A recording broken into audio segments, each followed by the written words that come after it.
ডানকুনিতে সোনার দোকানে ডাকাতির ঘটনায় তদন্তে হাজির চন্দননগর পুলিশ কমিশনারেটের কমিশনার অমিত পি জাভালগি। এই মুহূর্তে দেখতে পাচ্ছেন যে দোকান, সেই দোকানের সামনে আমরা রয়েছি এবং রাত পর্যন্ত কিন্তু তদন্ত চালিয়ে যায় চন্দননগর পুলিশ কমিশনারেটের কর্তারা।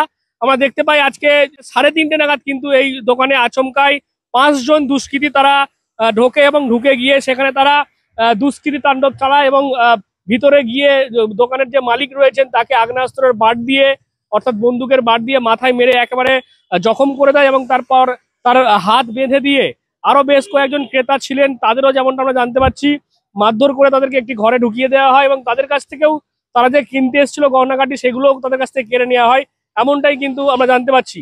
এবং তারপরই খবর পাওয়া মাত্রই ডানকুনি থানার পুলিশ ঘটনাস্থলে আসে এবং তারা প্রথমে এই দোকানের যেমন সিসিটিভি ফুটেজ তারা সংগ্রহ করে, পাশাপাশি আশেপাশের যে সমস্ত সিসিটিভি ফুটেজ সেগুলো তারা সংগ্রহ করে। তারপর রাত 8টা নাগাদ ঘটনাস্থলে আসে চন্দননগর পুলিশ কমিশনারেটের কমিশনার অমিত পি জাভালগি। তিনি নিজে আসেন এবং তিনি নিজে এসে ভেতরে গিয়ে কথাবার্তা বলেন মালিকদের সঙ্গে বা যারা ছিলেন এই প্রত্যক্ষদর্শীদের সঙ্গে এবং যে সিসিটিভি ফুটেজ যেগুলো সংগ্রহ করা হয়েছে সেগুলো তিনি খতিয়ে দেখেন এবং তারপর ঠিক রাত্রির 10টা 20 নাগাদ তিনি ডানকুনি থেকে বেরিয়ে যান। যদিও এই যে ঘটনা, সেই ঘটনা প্রসঙ্গে পুলিশ এই মুহূর্তে তেমন পুলিশের কোনো প্রতিক্রিয়া মেলেনি। কমিশনার তিনিও নিজেও কিছু বলেননি। স্যার কতটা কি গেছে যদি একটু বলতেন।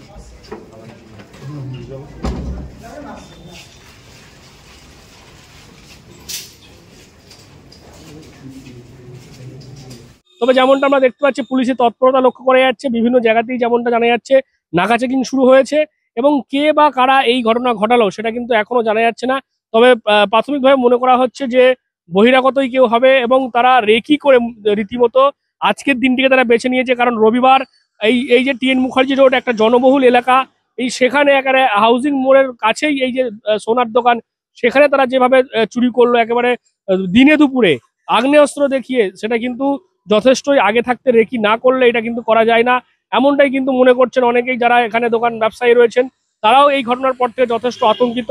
তবে যে ঘটনা, সেই ঘটনা ঘটার পরই আমরা দেখতে পাই ঘটনাস্থলে পুলিশ চলে আসে এবং তারপর রাত্রি 8টা নাগাদ কমিশনার তিনি স্বয়ং নিজে চলে আসেন এবং দোকানের মালিক সহ সিসিটিভি ফুটেজ সেগুলো তারা সংগ্রহ করার পর বিষয়টিকে খতিয়ে দেখছেন এবং যেমনটা জানা গেছে যে এই দোকানে যে একেবারে দুষ্কৃতী তারা যে এই সমস্ত সোনার গহনা লুট করার পর তারা নিচে যে বাইক রাখা ছিল তাদের 2টি গাড়ি, সেই গাড়িকে করে তারা কিন্তু এই জাতীয় সড়ক ধরে একেবারে বর্ধমানের দিকে তারা চলে গিয়েছে। এখনো পর্যন্ত তাদের খোঁজ মেলেনি।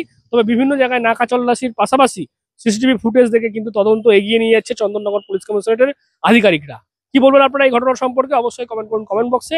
আর এরকম আরো খবর পেতে নজর রাখুন ডিএনএন বাংলায়। ডিএনএন বাংলা সবার মনে সবার ফোনে। বাড়ি হোক কিংবা অফিস, কিচেন হোক কিংবা বাথরুম, সবকিছুই মনের মতো করে সাজাতে আজই আসুন আল আমিন মার্বেল হাউস। এখানে নামি দামি এবং গুণগত সম্পন্ন মানের টাইলস, মার্বেল এবং গ্রানাইটে রয়েছে প্রচুর সম্ভার। আমাদের ঠিকানা আল আমিন মার্বেল হাউস, গ্রাম মুকুন্দপুর, পোস্ট মশাট, জেলা হুগলি, পিনকোড 712701। আমাদের কন্ট্যাক্ট নাম্বার 7319093272, এছাড়া 7063845499।